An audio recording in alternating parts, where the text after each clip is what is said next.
I'm Catherine Mary Stewart, and I'm the next guest On Screen and Beyond.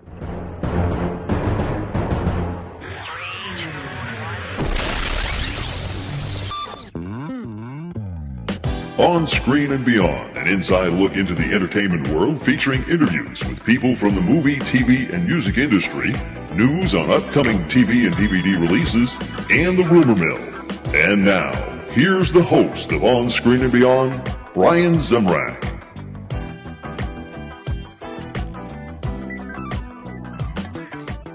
Thank you for stopping by, whether it's for the first time or if you're a long-time On Screen and Beyond friend. This is On Screen and Beyond, the show that for the past 18 years has brought you an interview with a guest from the movie, TV, or music industry and keeps you updated on what's coming your way as far as upcoming new movies, remakes, sequels, prequels, as well as what's heading your way on DVD, Blu-ray, streaming. And this is episode 748. I'm your host, Brian Zemrak, and season 19 of On Screen and Beyond starts in September, in just a few weeks. So I'm in between seasons at the moment, but I have been promising for a long time past episodes, which were actually done in video, but we only released the audio. And 2025 is when we actually started doing the video versions of the show of On Screen and Beyond on Spotify and YouTube. But as I said, I do have a backlog of past shows which were done in video, and we just never released them as far as video. We did release them as an audio show. So I figured this was a good time to release some of them while I'm on vacation, preparing for season 19. And this week, I will release the episode which started off season 18 of On Screen and Beyond with our guest, Catherine Mary Stewart. And this time, it's also on video. And I hope you enjoy these episodes, but you never know when I'll pop in with a new episode of On Screen and Beyond. If I get a chance to have a special guest show up at the last minute, I'm still going to bring it to you. So we're going to take a few weeks off here. Like I say, I'm still doing this. I'm here anyways, doing these little things. But we'll keep this up. And as far as season 19, well, we have a whole new set coming your way. You're not going to see what we have behind us here. Things are going to move around and change and have some different things coming your way. But, I hope you're going to enjoy those things and get some nice, exciting changes coming to On Screen and Beyond. I hope you're going to enjoy it, all of them. And if you wish to contact me for a suggestion as far as a guest or whatever you'd like to talk to me about, you can send it to me at an email at feedback@onscreenandbeyond.com. And please enjoy, while we're on this break, all of the over 700 past episodes of On Screen and Beyond. And be sure to tell a friend so they too can enjoy hearing our amazing guests from some of your favorite TV shows, movies, and from the music world also, of course. And get ready for another exciting season of On Screen and Beyond coming your way in September. So subscribe to whatever podcast platform you get us from, whether it's Apple Podcasts, Amazon, Alexa, Podbean, or Spotify for audio versions, or video versions you can get on Spotify and on YouTube. Be sure to follow us on Screen and Beyond at Instagram and Facebook. X, I've been trying to keep up with that, but sometimes it gets too busy that I can't do them all. And that's the one I seem to, don't get that up on there right off. So hopefully you're following us on Instagram or Facebook. I will try. It gets very busy, but I will try to get back on X here and get things out for you. So if you're on there, it may be coming your way once again. So I can't, I'll do my best. And what do you say? Let's get right into this week's show. Catherine Mary Stewart coming up in a few minutes. But right now, let's get into remakes, sequels, and prequels on Screen and Beyond. Please hang up and try again. Remake, sequels, and prequels on this On Screen and Beyond special. It's in between seasons here, so they're going to be shortened a little bit. But Nobody 2 with Bob Odenkirk will fight its way into theaters on August 15th, coming up real quick. Look for Five Nights at Freddy's 2 as it hits theaters on December 5th. And filming has started with Tom Holland donning the Spidey suit once again in Spider-Man Brand New Day. And you can look for that in theaters on July 24th, 2026. So another year before you get that one. And that's it for remakes, sequels, and prequels. Coming up next on Screen and Beyond, upcoming new movies. Upcoming new movies, Marlon Wayans steps into a dramatic role in Him. Now, this is something different for him, and it hits theaters on September 19th as a former legendary football star played by Wayans, and he offers to help train a rising star quarterback who was attacked by a fan and suffered a career-ending brain injury. But he tries to make a comeback, and as he trains on an isolated private island owned by, of course, Marlon Wayans, and he learns that his host has a very dark side.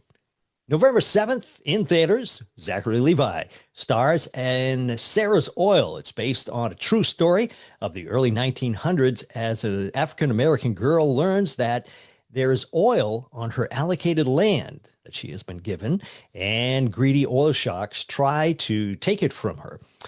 See what happens with that one. And on August 15th in theaters, Sydney Sweeney, along with Eric Dane, star in Americana as people clash over a rare Native American artifact. And that is it for upcoming new movies. Next on Screen and Beyond, it's movies and TV on DVD and streaming.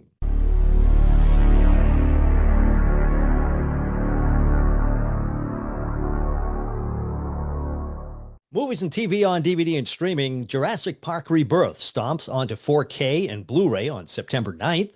The Quick and the Dead with Sharon Stone, Gene Hackman, Russell Crowe gets a 30th anniversary limited edition steelbook release on October 7th.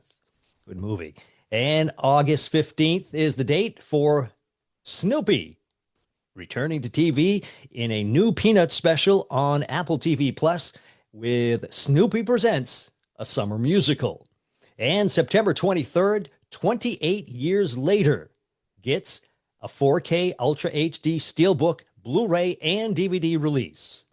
And that is it for movies and TV on DVD and streaming. Coming up next on Screen and Beyond, it's TV and entertainment time.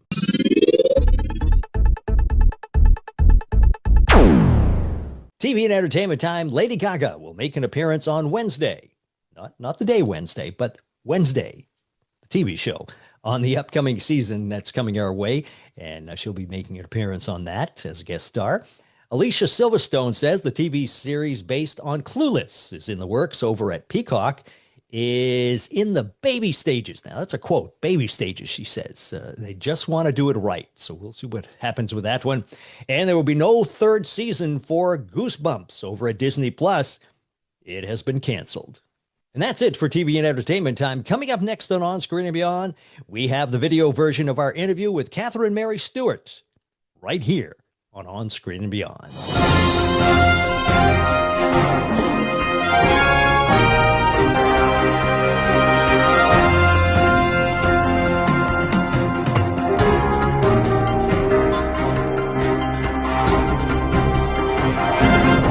Today on Screen and Beyond, our guest has starred in the classic films The Apple and Weekend at Bernie's. And she was also in The Night of the Comet and The Last Starfighter, which are both celebrating their 40th anniversaries. She made guest appearances on Hotel, Alfred Hitchcock Presents, The Outer Limits, White Collar, Limitless, New Amsterdam, and Law and Order, just to name a few.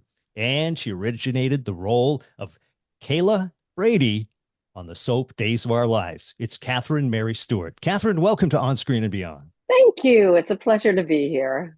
Now, Catherine, did you ever imagine as a kid growing up that you would be making these movies that, people are remembering for decades? I know. It's hard to wrap my head around, I guess. I mean, we're celebrating the 40th anniversary of the release of The Last Starfighter and also Night of the Comet. And that's, it's like, Paul, how did that happen? When did that happen? But we were actually doing a screening tonight at a theater called the Lemley's Theater, NoHo 7, tonight at 7 o'clock in LA. I flew out to LA for the screening. And then there's another screening on Monday at the Royal Lemley's Royal Theater in Santa Monica. So, I guess it's kind of hitting home that this thing actually happened. And it does seem to still have a pretty passionate following. Oh, But, yes. when you ask me if I had any concept of this as a kid, I want to say no. Mhm. Did you want to be an actress when you were a kid? I come from this academic family, so it sort of wasn't in our world, all that stuff. But it's interesting because I do feel like, in a backward sort of way, I come by it naturally because I have watched my father um, give a lecture, and he's very performative and big and exciting to watch. And my oldest brother, John, has a huge personality. He does a lot of, as it turns out, a lot of work, voiceover work. He's done many things in his life, including teaching script writing, but he's also done, directing and producing and voiceover. And like I said, he's very animated himself. And my other brother did a whole public television. I'm from Canada originally. Series. He's very science oriented, and he's sort of like Bill Nye the Science Guy in Canada. Ah, So he's done a ton of that sort of stuff, like Big Al in the City and all these other things. He's traveled all over the world, really, doing different kinds of experiments, and it's a very popular show, or it was. He doesn't do it anymore, but it was a very popular show in Canada. So it's funny how we started out very sort of entrenched in academia. My mother was a physiologist, my dad was a biologist. But it was also my mother. I was not academic, didn't like school very much. My mother was responsible for getting me into performing in general. Um, she signed me up for a dance class, which I fought tooth and nail. And it turned out that I just completely got into it and I loved it and I excelled at that. And then she also encouraged me to do theater in school, in high school and junior high school. And I thought I would hate that. I thought it meant standing on stage in front of a bunch of strangers reciting Shakespeare or something like that, which freaked me out. But once I got into that class and it was all about communicating and games and becoming a different person on stage, excuse me, I loved it. So I have to give my mother 100% credit for even introducing me to performing arts in general.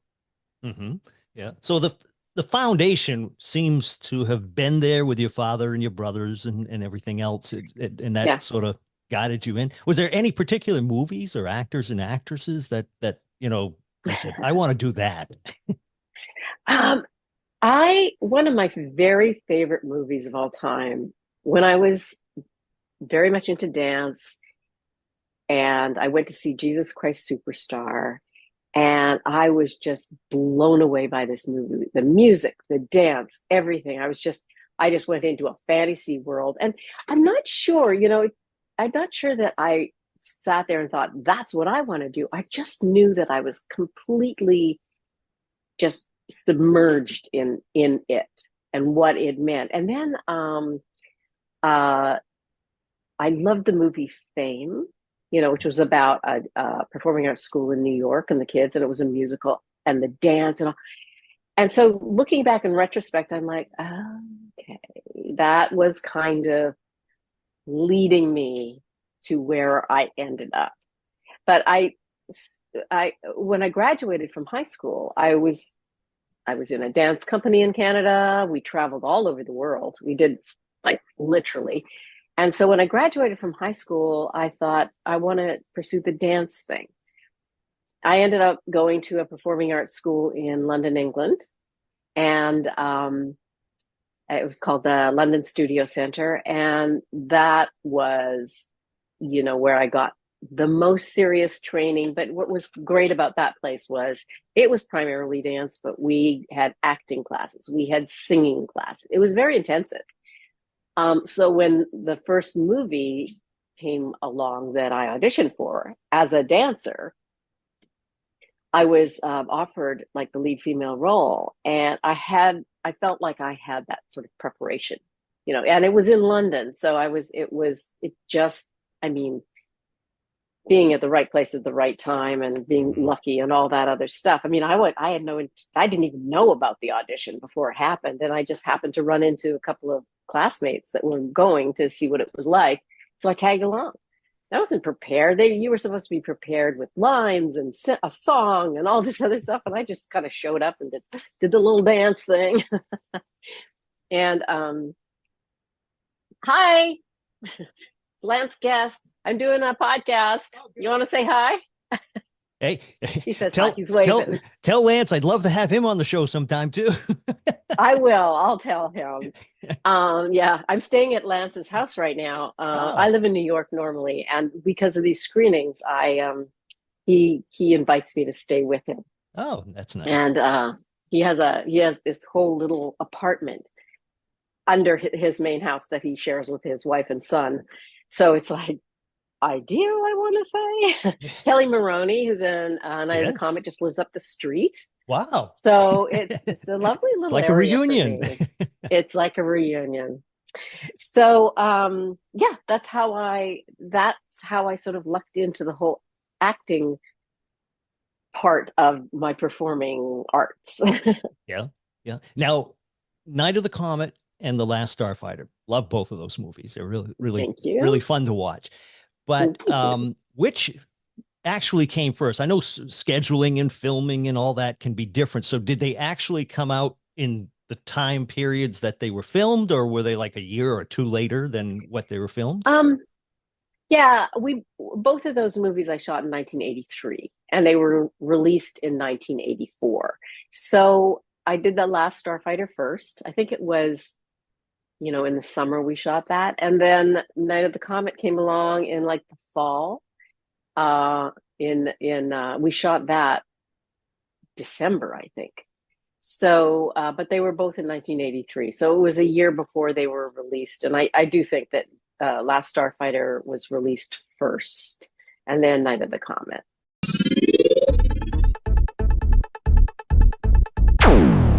I am Shadow Stevens, and you're listening to the legendary On Screen and Beyond. The Last Starfighter, that one, you got to work. Actually, I think you didn't do any scenes with him, but the Music Man, you were in a film with the Music Man. I know. I feel so incredibly lucky and grateful to have just appeared in the same movie as him, but we didn't work together. Lance worked with him a lot, obviously. Yes. And he has some really, really great stories. So I'll see if I can convince him to come on your podcast. I'm sure he'd love to. And but I did meet him. We were doing some pickup shots, like they tested the movie with an audience, and the audience wanted to see more of the beta unit, and so we did some pickup shots, added shots after the main shoot was over, and they were done in a studio. And as I was arriving at the studio, he was leaving. Robert Preston was leaving, and I think Nick Castle was the one who introduced me, because I saw him and I was like, oh, it's him. And I think Nick introduced me, and he took my hand and he said, "Such a pleasure to meet you, Catherine." And he kissed it, and I was just like, oh my God, you're just like the most beautiful human being I think I've ever seen. He really is the person that you see on screen. I sort of felt like he glowed gold. He had this aura of gold around him. So that was a very, very special moment. And then Dan O'Hurley, I had the one scene with him where they return to Earth, and he wants me to go back, and I introduced to him. And I didn't even know who Greg was. I mean, I knew the name, but I didn't know what he looked like until we were celebrating the 25th anniversary. And I happened to be in LA, and I went to the screening, and I was like, who is this Dan O'Hurley guy anyway? So I looked him up. And I mean, he's an iconic actor, but the only time I ever saw him was underneath this rubber, special effects Right. makeup. I mean, well, I mean, anybody who knows who Dan Hurley knows that he's this massive. He's an Irish actor originally, but his career spans from, I don't know, the 30s or the 40s all the Mm. way through, the last, like, I don't know when he passed away exactly, but I was sort of blown away by that. Yeah. My guess is he was in makeup a little bit longer than you were, right? Yes. Well, his role was a lot bigger than mine as well. And my makeup was, pretty natural for Right. movie Yeah. makeup. I was supposed to look like this young woman. Yeah, I can't, that must have been torture. Yeah. I can't Because imagine I the don't know. facial. eh. There's all sorts of things that could be going on underneath all that stuff. But what was also very cool about him was that, considering he had all this makeup on that doesn't really move, right? He somehow was able, as an actor, to create expressions, and you knew exactly what he was feeling, emotions. Uh, from what I understand, he really spent a lot of time experimenting, like in a mirror. Mhm. How can my eyes look this way? How can I look super happy? How can I look sad? Without being able to create these expressions on your face. You have to somehow emote through all this rubber. Yeah. And I think he was so incredibly successful at that. It was brilliant Well, because he had a multi-dimensional personality with a face that basically didn't move. yeah. And so many actors, when you're out just doing a normal part, you have facial expressions, hands, everything, and you talk Mm-hmm. Mm-hmm. to express. But I've had some actors on that have had roles where they don't talk. Or if you look at somebody like in the Bob Newhart show, the two brothers, Daryl and Larry, or whatever their names were, Yeah, yeah, I mean, yeah. to give away so much expression and not Mm-hmm. say anything. I mean, Yeah. that must be awful hard, I would think. Yeah. I mean, you knew exactly who those characters were, and they never said a word, right? Yeah, That you could say the same for Terry Kaiser in Weekend at Bernie's when he was dead. exactly, He exactly. he was dead for most of the movie, and you couldn't take your eyes off him. There'd be all this activity going on around him, and all you cared about was what Terry looked like. And again, that's a sign of an incredible actor. Hmm. Definitely. Yeah. I mean, we're talking about these movies that, like I say, the Last Starfighter is a fantastic movie. If there's youngsters out there that haven't seen it, they definitely should. They love it. Weekend at Bernie's.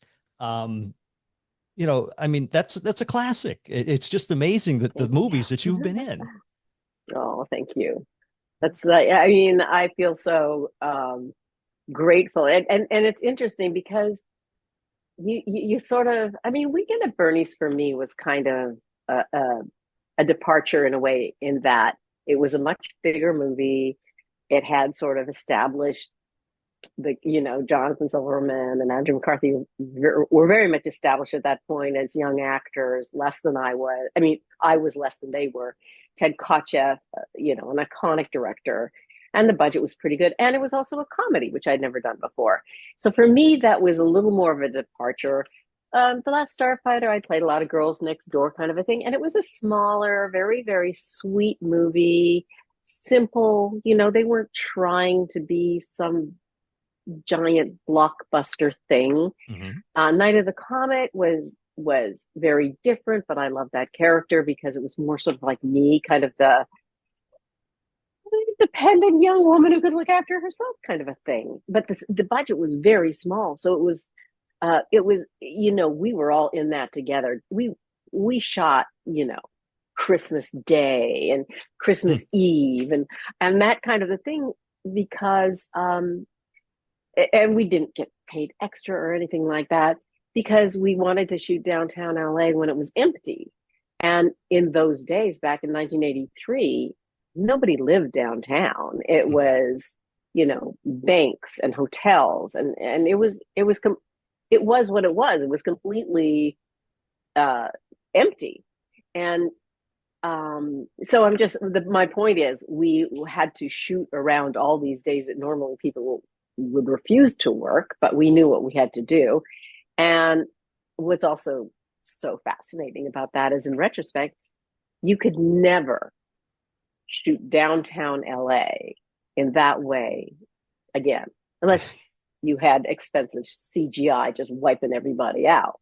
Right. But that was real. I mean, we had no special effects. The cameraman had a red lens on the thing. Everything was very practical. There was nothing. We didn't have any kind of special effects or digital anything. Right. And The Last Starfighter was was really truly the first movie that experimented with that kind of the complexity of the CGI that had never been done before, not even close. And honestly, on that movie, that I'm going off on a tangent here, but they weren't even sure that they were going to be able to create these programs with the CGI in time for the release of the movie. So that was very interesting. Are we going to use practical special effects with models and things, or are we going to really try this, brand spanking new idea that nobody really knew what it meant? Yeah. And they ended up using it, and it's very, very foundational to what you see in CGI today. Oh yeah, it's not dated like, you look back at I grew up with the old 50s and 60s sci-fi, and you could see the string with the right. with the rocket down, and things like that, but this was done very well. Well, for its time, it was the only time it had ever happened. So it was really foundational. The guys who created these programs were sort of they wished they'd had more time to explore even more detail and things like that, but they didn't. They ran out of time, and it was like, if you can do this, great. If you can't, we're not going to use it. And of course, they were like, "Oh, here." Hi, this is Diane Franklin, and you are on Screened and Beyond. Now, Night of the Comet, before The Walking Dead and all the zombies and everything, this movie was, I don't want to say it was the first one because, of course, the Night of the Living Dead and things like that. Right. But this was really a start, besides those early, the early one there. But it's that movie, you were not shy in that movie. That's like I said, I could relate to the character. I mean, you were out there fighting and everything else. I mean, it was so much fun. I know. And yeah, there's so many things about that movie that are kind of unique. It crosses so many different genres, like the zombie thing, which doesn't normally combine with the sci-fi comic kind of a thing, which normally doesn't combine with, the humor that was in there, kind of the Valley Girl thing and the apocalyptic element of it all. It combines so many different elements in such a unique way. And on top of all that, the lead protagonists were these girls. And even at the time, again, you go into these things, you don't overanalyze it. You're like, oh, a job, excellent. And hopefully you like the script and all that stuff. But you don't sort of sit around thinking, this is unique in that way. And blah, yeah, at least I didn't. But again, in retrospect, you think, that was pretty cool that it was about a couple of girls who could look after themselves as goofy as they were. And I also like the fact that they sort of didn't become these sort of superhero characters. They were just Reg and Sam doing what their Green Beret father had taught them to do. And it was this sort of second nature, yeah, Mac 10s, daddy would have got us Uzis, but whatever. And we just took it for granted that, oh, there's nobody else around. Tom Everhart has a great story about how when he was thinking about this theme and this story, he wrote it as well. He was the director. He interviewed a couple of girls that would have been our age and said, what would you do if like a comet passed over the Earth and everybody just turned to dust, and you were, as far as you knew, the last people on Earth. And as opposed to every other apocalyptic movie that you see where everybody freaks out, they're so sad and all that other stuff, they're like, excellent. We can go shopping. We can do all this stuff without any like parents around. Excellent. And so that was the sort of the seed of the whole idea. And I love that because I actually really love apocalyptic movies. I think they're very interesting, but there's approached in so many different ways. But for the most part, they're approached as though it's completely devastating and everybody's like, oh, they don't know what they're going to do. And it cracks me up that these girls are like, this is the best thing ever, except for the fact that Sammy's like, the one boy that I like is not here. And then when Hector comes along, the only guy left on Earth, you get him, it's that sort of boy. But that's how teenage girls think, in a way. It's a little bit exaggerated. There's some theatrical license involved, but yeah. But it was fun. I mean, it was a fun movie. So much fun. And it's one of those films that, like you say, it wasn't to be a blockbuster, but over the years, it's just, it seems like it's just grown and grown and grown as far as fans for the film. Yeah, it really found a place, I think, when it went to VHS back in those days. Mm-hmm. Yeah. I feel like that's where it really found its audience. It was in the days when, kids, if their parents were working or something like that, they would stick in the VHS. And doing these conventions that Kelly and I have been doing, and Lance, of course, these little movies that were harmless, I'm sure the parents felt comfortable with these kids watching these movies. They're sort of suitable for kids at that kind of pivotal age where they don't want to watch Disney anymore, but they can't really watch an adult movie. It really, both of these movies, I feel like, fit into this perfect sort of niche. Yeah. They would play these things over and over and over again, and it became a part of their fiber, and we've heard so many stories. This one brother-sister couple came to one of the conventions a number of years ago, grown people, probably in their 30s. They brought these little books that they'd drawn, little pencil stick figures of Night of the Comet, the whole movie in a little stick figure booklet. Wow. That they'd done because they loved it so much. And I mean, you hear the same stories about The Last Starfighter. And what happens is they pass it on to then their children, and so it just keeps perpetuating itself.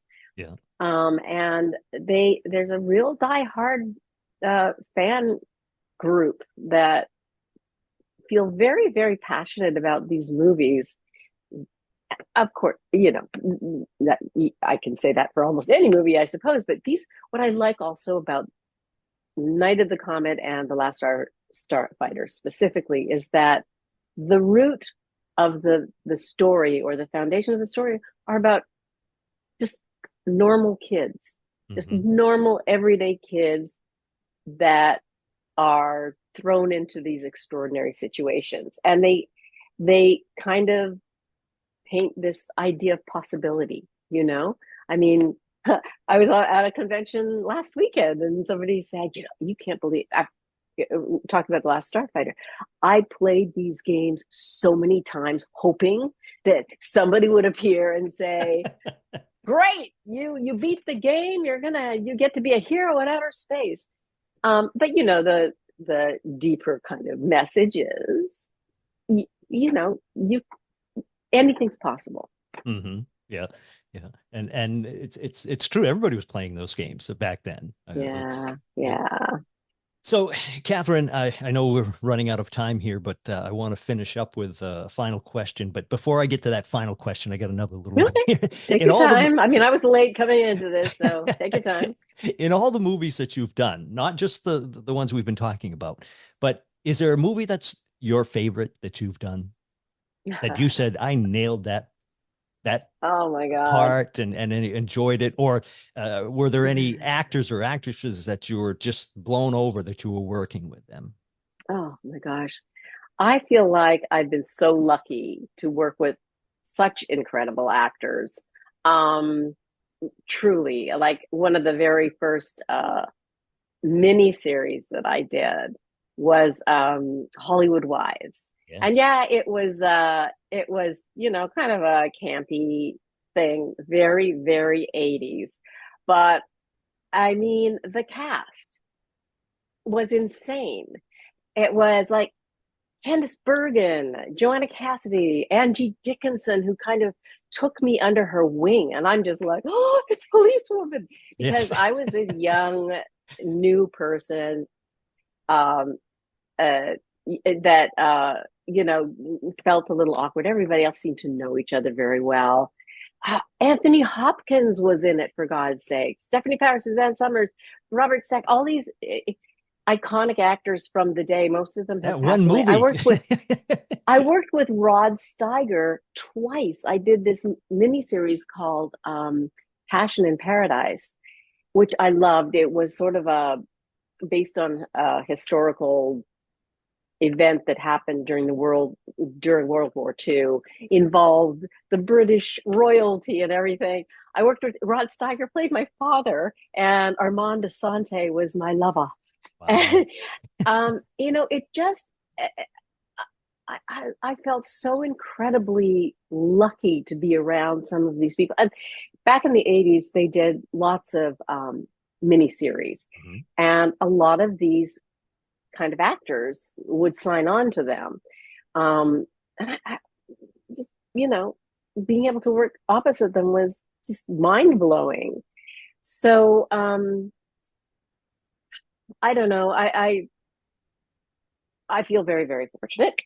Um, every project to me just is completely different. The character, what I've also been really fortunate about is that the characters that I played um, are also very different. They're very diverse. I've played, you know, anything from the girl next door to like Reg to like a middle-aged alcoholic mom to it goes on and on and on. And I love that. I've played characters from different parts of, you know, in the South, in the North, East, West. Um, and each role is equally challenging. You know, you really need to work hard to sort of create the character and hopefully come across in a way that people can relate to on some level. So when I'm asked if there's a favorite movie that I ever did, I honestly, I've loved every single one of them. Some of them are much harder than others. Some of them, maybe the actors were a little less easy to get along with. I have this sort of bubbly personality that that some people find a little annoying and are not afraid to express that. Oh, I get it. I totally get that. I try to appreciate that. If I'm working with somebody who's like very, very serious and la, la, la, I'm just, I mean, I take the business very seriously, right. but Yeah. I'm not, I don't have to be that person on the set that whatever is very Yeah. serious all the time. So yeah, I just am, I am more just thrilled that I've been able to have the career that I've had. And I'm so grateful and I don't take it for granted ever, not for one single day. Yeah. And I just can't wait for the next project to see what that brings. Yeah. Now, final question. Okay. uh, Before I do that, though, it's like another question here, but are there any places people can catch you? You mentioned a few things at the conventions you're going to be at. Do you have that in your mind, or is it's a question that you know you'd have to look at a list? Oh, well, the next convention I'm doing is in Richmond, Virginia. It's called Nightmare Weekend, and I think it is the weekend of like the 12th. It's a Friday, Saturday, Sunday. So look in that general area. And that would be fun if people wanted to come out to that. Anybody who lives in Virginia or close by, come to Richmond and to Nightmare Weekend. Lance Guest and I will be there. Nick Castle, the director, will be there. So that will be super fun. Um, I mean, I have a website, CatherineMaryStewart.com, Mhm. that I'm pretty active on, and you can get photos, signed photos and things there. I have an eBay site that my husband and I are sort of trying to like, you know, get rid of things, I guess, just kind of whittle down a little bit. We've run out of space. But I'm also starting to put movie memorabilia on that as well. So Nice. it's on eBay. It's called Very Catherine Mary. Um, you know, you can always check out what it is I've done on imdb.com. That's such a great site for just learning about everything, what I've done, who I am, all that other stuff, my representation, if you're interested. I just feel like that's such a great comprehensive site. I'm on Facebook. Everything is Catherine Mary Stewart, basically. Instagram, LinkedIn. I'm on Twitter or X. And on that one, I'm cms.all because Catherine Mary Stewart was too long when I Too signed up long. with Yep. that. So, Right. but if you put in hashtag, I think it'll come up. Yeah. Yeah, and I try to be as active on that as I possibly can be. So, yeah, please be in touch and let me, know what you'll ask me questions.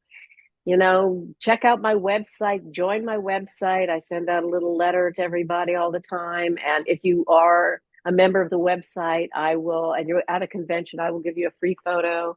You just have to say I'm on your website. Um, yeah, it's all good. I Great. appreciate the fans because they're the reason we're here. Yeah. Well, okay. Taking all this away that we've talked about, but when you sit back and relax, what's your favorite movies and TV shows now and of the past? What do you enjoy Um, watching?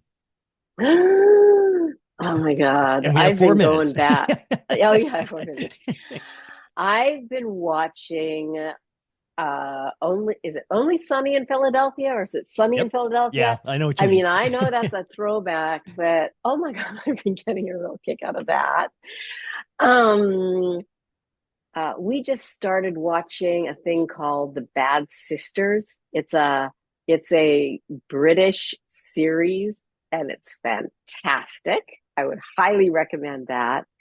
I mentioned, if I was going to watch a movie, I've been really trying to watch a lot of earlier movies. Like I got into this whole Buster Keaton phase, Wow. which is so interesting. The movies before the talkies. It's just fascinating learning about the foundation of movie making itself. Hmm. Um, and I've been trying to get into more earlier movies like 30s, 40s, 50s movies. Um, and yeah, I mean, I love it. Like I said, I love apocalyptic movies. I always find that sort of fascinating. How would the writer imagine that scenario? So that's always interesting to me. And of course, like I said, one of my favorite movies is Jesus Christ Superstar. Still to this day, I Hmm. will blast that music, and I know every single lyric in every song. Um, yeah, that Yeah. kind of a thing. Well, Catherine, I cannot thank you enough for taking the time to share with us. And if people have a chance, check you out on your website and find out where you're going to be and go say hi. Yeah, for sure, for sure, and all the social media stuff too. Yeah. Thank you for I joining I us. like to post everything. Thank you. It was a pleasure.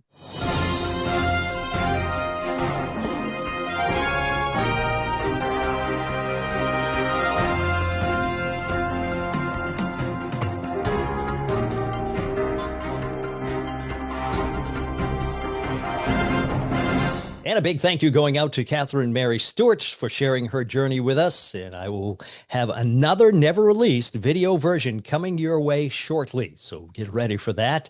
And of course, subscribe to On Screen and Beyond on YouTube, Spotify for the video versions, or you can get it at Spotify, Apple Podcasts, wherever you get your podcasts, and be sure to tell a friend so they too can enjoy some of their favorite TV, movie, and music stars as they share their stories and projects with us right here on Screen and Beyond. So I hope you'll join us for that.